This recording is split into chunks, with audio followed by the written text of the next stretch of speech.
Ku pandang kemuliaan-Mu,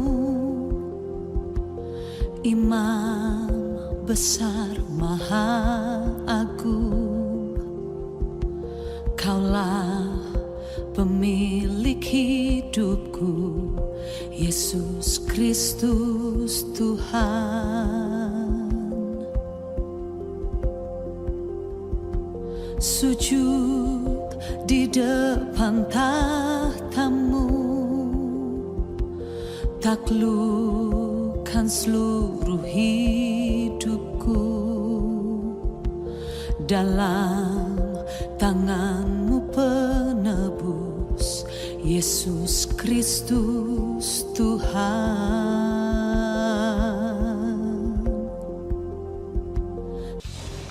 Salam sejahtera di dalam kasih Kristus, Kepala Gereja, Tuhan yang senantiasa memberikan kepada kita waktu untuk bersekutu dan beribadah kepada-Nya.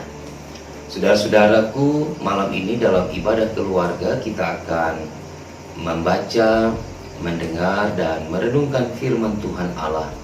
Namun sebelumnya, mari kita satukan hati untuk kita memohon pertolongan dan bimbingan Roh Kudus di dalam pelayanan firman Tuhan. Kita berdoa. Bapa di surga, kami datang kepadamu dalam ibadah keluarga malam ini, memohon pertolongan dan bimbingan Tuhan di dalam pelayanan firman-Mu. Urapi kami dengan kuasa Roh Kudus, agar kami mampu untuk memahami dan melakukan sabda Tuhan di tengah-tengah kehidupan sebagai orang percaya. Bapa bersabdalah, kami siap mendengarkannya. Amin. Ibu bapak, saudara-saudari yang diberkati dan dikasihi Tuhan, pembacaan Alkitab pada malam hari ini terambil dari surat kepada orang-orang Ibrani, pasalnya yang keempat, ayat 14 hingga ayatnya yang ke-16. Diberi judul oleh Lembaga Alkitab, Yesus sebagai Imam Besar. Karena kita sekarang mempunyai Imam Besar Agung yang telah melintasi semua langit, yaitu Yesus, Anak Allah, baiklah kita teguh berpegang pada pengakuan iman kita. Sebab Imam Besar yang kita punya bukanlah Imam Besar yang tidak dapat turut merasakan kelemahan-kelemahan kita. Sebaliknya sama dengan kita, Ia telah dicobai, hanya tidak berbuat dosa. Sebab itu marilah kita dengan penuh keberanian menghampiri tahta kasih karunia, supaya kita menerima rahmat dan menemukan kasih karunia untuk mendapat pertolongan kita pada waktunya. Demikianlah pembacaan firman Tuhan. Terpujilah Kristus. Haleluya. Saudara-saudaraku yang dikasihi dan diberkati Tuhan, mari kita coba menelaah perikop ini, kata demi kata atau kalimat demi kalimat di dalam ayat-ayat yang kita baca tadi. Saya akan mulai dari ayat 14a. Di dalam pembacaan firman Tuhan malam ini dikatakan di ayat 14 bagian A. Karena kita sekarang mempunyai Imam Besar Agung. Penulis Ibrani, surat Ibrani mau menegaskan bahwa Yesus adalah Imam Besar yang transendental. Kata atau istilah atau terminologi transenden itu memiliki makna mulia, tinggi, dan juga melebihi manusia. Sehingga kalau kita berbicara tentang sesuatu yang transenden, kita selalu melihat ke langit, selalu melihat ke atas. Karena yang di atas itu lebih tinggi, karena yang di atas itu lebih mulia, lebih agung daripada yang ada di bumi. Nah, Yesus disebut sebagai Imam Besar yang transenden atau yang agung, mulia, tinggi, dan melebihi manusia dalam 3 pendekatan yang dituliskan oleh penulis kitab Ibrani ini. Yang pertama, dikatakan bahwa Yesus adalah Imam Besar Agung. Saudara-saudara, ini mengandung dua jabatan, yaitu jabatan seorang imam besar dan jabatan seorang imam agung. Di dalam Alkitab atau di dalam silsilah-silsilah para imam, tidak ada yang disebutkan sebagai imam besar dan juga sekaligus imam agung. Dua jabatan sekaligus dalam satu orang itu tidak pernah ada di dalam sejarah imam-imam keturunan dari Harun. Tetapi sebutan ganda yang dipakai oleh penulis Ibrani bahwa Yesus adalah seorang imam besar agung, ini merujuk pada pasal 5 ayat yang ke-6, saudara. Mari kita lihat apa yang dikatakan oleh Melkisedek. Di dalam pasal 5 ayat yang ke-6 dikatakan, sebagaimana firman-Nya dalam satu nas lain, engkau adalah imam untuk selama-lamanya menurut peraturan Melkisedek.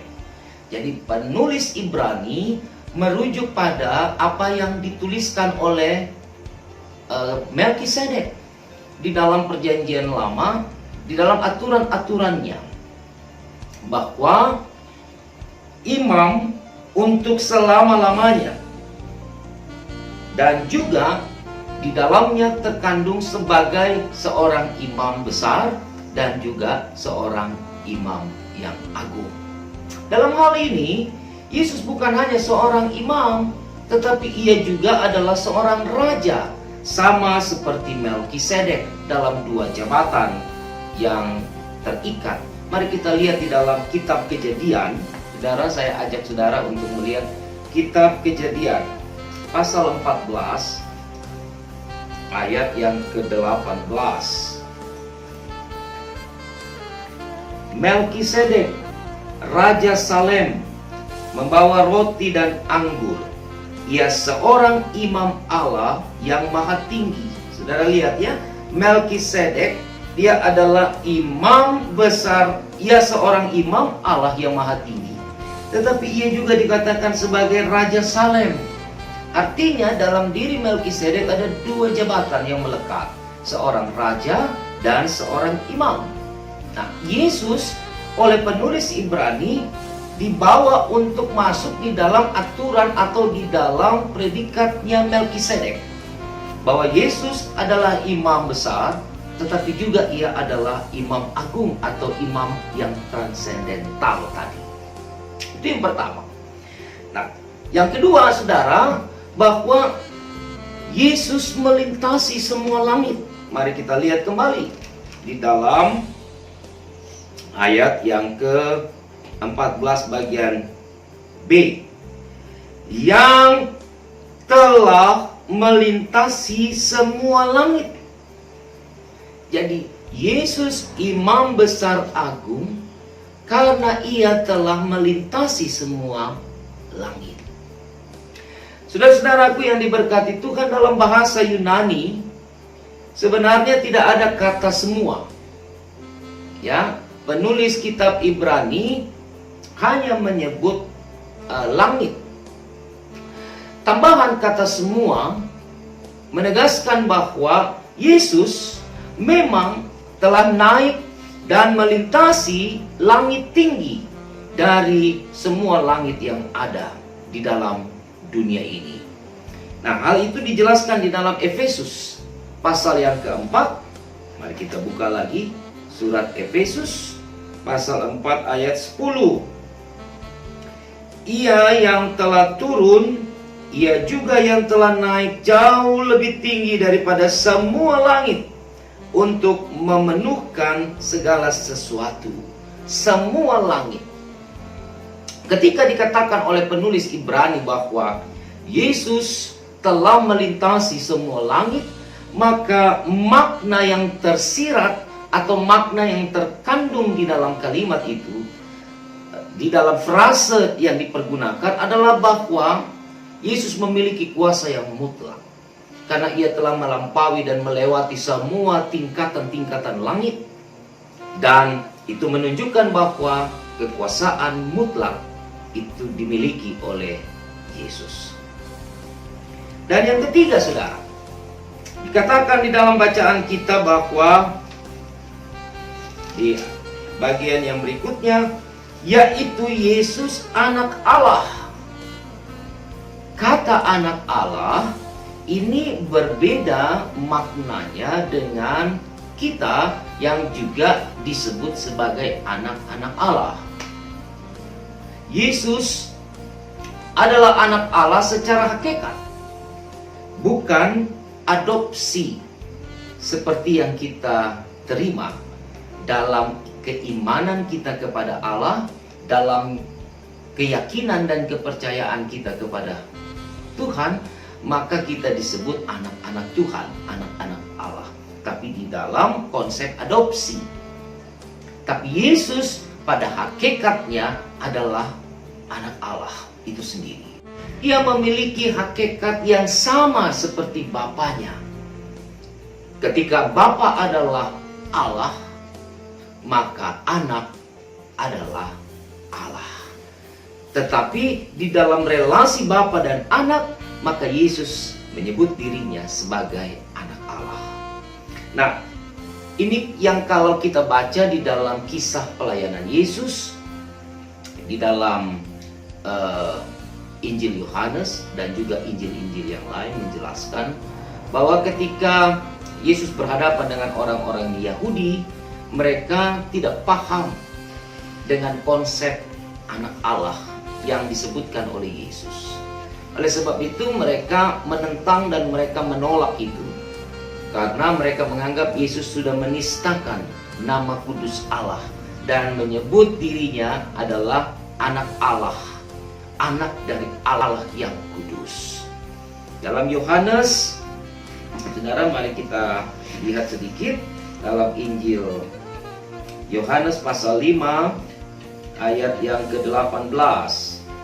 Ya, dikatakan di dalam Yohanes 5 ayat 18, sebab itu orang-orang Yahudi lebih berusaha lagi untuk membunuhnya, bukan saja karena ia meniadakan hari Sabat, tetapi juga karena ia mengatakan bahwa Allah adalah Bapanya sendiri dan dengan demikian menyamakan dirinya dengan Allah. Konsep anak Allah adalah sehakikat dengan Allah. Ini yang membuat Yesus layak untuk menjadi imam besar agung. Kekasih-kekasih Tuhan yang diberkati, lalu apa respon umat atau penerima surat Ibrani? Di dalam ayat yang ke-16 bagian B, ya, kita lihat kembali. Ayat 14 bagian B. Bagian B dikatakan, baiklah kita teguh berpegang pada pengakuan iman kita. Nah, dikatakan di dalam ayat 16b sebagai respon terhadap Yesus yang adalah imam besar dan agung, maka umat harus berpegang pada pengakuan iman kita. Pengakuan iman atau pengakuan bersama itu merupakan bagian yang diingatkan kepada jemaat atau kepada umat penerima surat ini bahwa sebagai sebuah tindakan yang harus dilakukan untuk meresponi karya-karya besar Yesus sebagai imam atas kehidupan mereka, sebagai Tuhan yang melampaui segala sesuatu, maka mereka harus berpegang teguh kepada pengakuan iman kita, pengakuan iman bersama-sama, yaitu Alkitab. Apa yang dituliskan di dalam Alkitab yang adalah firman Tuhan, itu harus dipegang teguh oleh semua orang yang hidup dan meyakini Kristus adalah imam besar agungnya. Kekasih-kekasih Tuhan, di ayat yang ke-15 dijelaskan, sebab imam besar yang kita punya bukanlah imam besar yang tidak dapat turut merasakan kelemahan-kelemahan kita. Sebaliknya sama dengan kita, ia telah dicobai, hanya tidak berbuat dosa. Di ayat yang ke-15 dikatakan bahwa Yesus adalah imam besar yang imanen. Imanensi Yesus dinyatakan secara jelas melalui banyak hal di ayat yang ke-15 ini. Penulis kitab Ibrani sengaja meletakkan kata "o" atau kata "bukan" di awal kalimat untuk menegaskan, menekankan bahwa seolah-olah Yesus itu bukan imam besar yang tidak dapat memahami, merasakan apa yang merupakan kelemahan-kelemahan manusia. Jadi mau dikatakan bahwa merasakan kelemahan orang lain yang dimiliki oleh manusia, yang dialami oleh orang lain di dalam kehidupan, itu harus dialami lebih dulu oleh seorang imam di dalam kehidupannya. Mari kita lihat pasal 5 ayat 2. Ya, yang merupakan syarat dari seorang imam. Pasal 5 ayat 2 dari surat Ibrani, ia harus dapat mengerti orang-orang yang jahil dan orang-orang yang sesat, karena ia sendiri penuh dengan kelemahan. Yesus adalah imam besar yang imanen. Ia merasakan bagaimana kelemahan-kelemahan manusia. Apa yang Yesus pahami dengan kelemahan-kelemahan manusia, kelemahan-kelemahan kita, sehingga ia berempati. Saudara, tidak hanya soal fisik, tapi mental dan juga spiritualitas yang merupakan kelemahan yang ada di dalam diri manusia, itu dipahami, bahkan dimengerti dengan sangat jelas dan tepat oleh Yesus Imam Agung itu. Karena ia imanen, karena ia menjadi bagian yang teralami di dalam kehidupan. Konsep tentang Yesus sebagai imam besar yang turut merasakan kelemahan-kelemahan manusia, kelemahan-kelemahan yang dialami oleh umatnya, ini punya dampak konkret terhadap kehidupan orang-orang Yahudi Kristen pada waktu itu. Mengapa? Karena mereka juga ada di dalam kehidupan yang tertekan, saudara. Mereka secara fisik, secara mental, bahkan secara spiritualitas, ketika hadirnya pengajar-pengajar sesat, ketika hadirnya penganiayaan terhadap orang Kristen, maka itu dialami dan mereka seperti tidak bisa keluar dari keadaan itu. Maka ketika kehadiran Yesus sebagai imam besar agung yang imanen tadi, maka ia dapat memberikan kepada mereka satu spirit, satu kepastian dan keyakinan untuk bisa dapat menghampiri kekudusan dan juga ketinggian Allah di dalam kehidupan di tengah penderitaan. Oleh karena itu di ayat 16 tadi kita melihat bahwa dalam konsep perjanjian lama, saudara, dalam konsep perjanjian lama, umat itu tidak bisa langsung menghampiri Allah. Harus ada orang lain, perantara, yaitu seorang imam atau imam besar untuk datang kepada Allah, untuk menyembah kepada Allah. Imam dipakai sebagai perantara. Tapi di dalam konsep kekristenan, kita tidak lagi butuh perantara.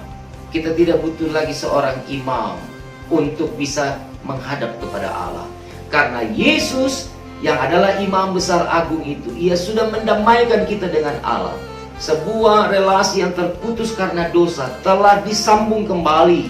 Karena itu maka umat dapat menghampiri, umat dapat datang, umat dapat berseru, umat dapat memohon kepada Allah secara langsung melalui Yesus Kristus, tanpa harus melalui perantara lagi. Nah, ini yang menarik, bahwa konsep perantara di dalam perjanjian lama terhapus karena Yesus membuka pintu, membuka akses untuk umat datang kepada Allah selamanya tanpa ada batasan apapun. Apa yang dicari? Tata kasih karunia Allah yang berisi rahmat dan kasih karunia. Tata kasih karunia Allah mau menunjuk kepada hakikat Allah itu sendiri. Dan di dalam tata kasih karunia itu, di dalam kehakikatan Allah itu, ia memiliki rahmat dan kasih yang diberikan kepada umat yang mau datang menghampiri, mendekat, memohon kepadanya. Oleh karena itu penulis Ibrani mau katakan kepada umat pada waktu itu di dalam penderitaan, di dalam penganiayaan, di dalam pergumulan mereka, datanglah kepada Allah di tengah-tengah kesulitan hidupmu. Datanglah kepada Allah karena tidak ada lagi perantara, tidak harus lagi melewati seorang imam seperti di dalam perjanjian lama, tetapi engkau dapat langsung meminta dan memohon kepada Allah di dalam kekuatan dan kuasanya. Saudara-saudaraku yang diberkati dan dikasihi Tuhan Yesus Kristus, di masa-masa pandemi saat ini, ketika kita juga hidup di dalam penderitaan, kesulitan di mana-mana, dalam keadaan seperti ini yang terjadi adalah frustasi, yang terjadi adalah kekecewaan, yang terjadi adalah kemarahan. Karena itu ketika minggu yang lalu terjadi demonstrasi besar-besaran di semua kota-kota yang ada di negeri ini, maka konflik antara pengunjuk rasa dan juga aparat keamanan tidak dapat dihindari. Apa sebabnya? Selain ada modus, selain ada kepentingan-kepentingan yang lain, apakah itu politik dan sebagainya, tetapi yang saya mau katakan bahwa kemarahan muncul, amarah menjadi sesuatu yang real, karena sudah tidak ada lagi harapan akan kehidupan yang lebih baik. Karena itulah sebagai orang percaya malam hari ini kita belajar lewat surat Ibrani ini. Ketika Yesus yang adalah Tuhan, Imam besar agung kita dapat datang kepadanya kapanpun. Kita akan diberikan rahmat dan kasih karunia ketika kita mau membuka hati dan mengandalkan Ia di dalam kehidupan. Lebih-lebih di dalam kesulitan, pergumulan, dan tantangan-tantangan hidup yang kita jalani. Mari buka hati kita untuk selalu mengandalkan Tuhan, untuk selalu menghampirinya, untuk terus berpegang teguh pada pengakuan kita bersama bahwa Yesus adalah Tuhan dan kekuatan sumber hidup kita. Saya mau katakan saudara, jangan pernah berhenti berdoa, jangan pernah berhenti berharap, karena kita tidak pernah tahu kapan waktu Tuhan yang terbaik untuk menjawab doa-doa kita, menjawab semua pinta dan permohonan kita. Bagi kita sebagai umat, yang diminta adalah teruslah hidup di dalam pengenalan akan Allah. Teruslah mencari Tuhan dalam hidup. Teruslah menjadi umat yang takut akan Dia. Ketika kehidupan dibangun di dalam konsep itu, maka saudara, kita akan menerima rahmat dan kasih karunia dari Tuhan untuk melewati berbagai persoalan-persoalan dan pergumulan kehidupan, berbagai kesulitan dan juga penderitaan, berbagai ketakutan dan kegentaran, karena kita berjalan bukan dengan Allah biasa, tapi dengan Allah yang adalah Imam Agung, Imam besar agung kita, yang dapat mengatasi segala sesuatu karena Ia memiliki kuasa dan otoritas di atas semua yang hidup. Kiranya firman ini menguatkan kita dan bersama-sama kita berjalan ke depan untuk mengandalkan Tuhan di dalam kehidupan ini. Tuhan memberkati kita. Amin.